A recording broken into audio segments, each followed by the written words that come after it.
Tamales are pretty easy in an Instant Pot. First, I take my meat and I put it with the seasoning. In the Instant Pot, I use the slow cooker function. I actually do it for about 8 hours.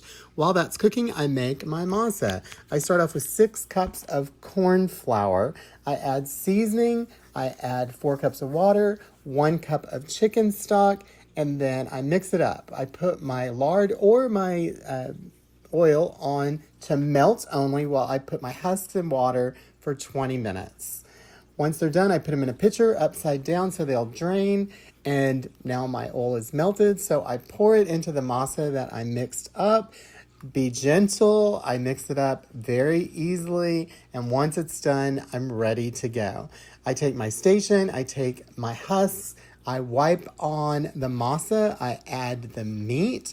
And then I slowly roll it over.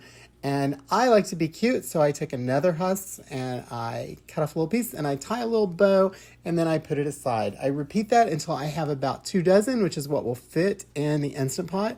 I put it in the Instant Pot. I set it on manual for 30 minutes. I let it come back off pressure on its own, and voila, it's done.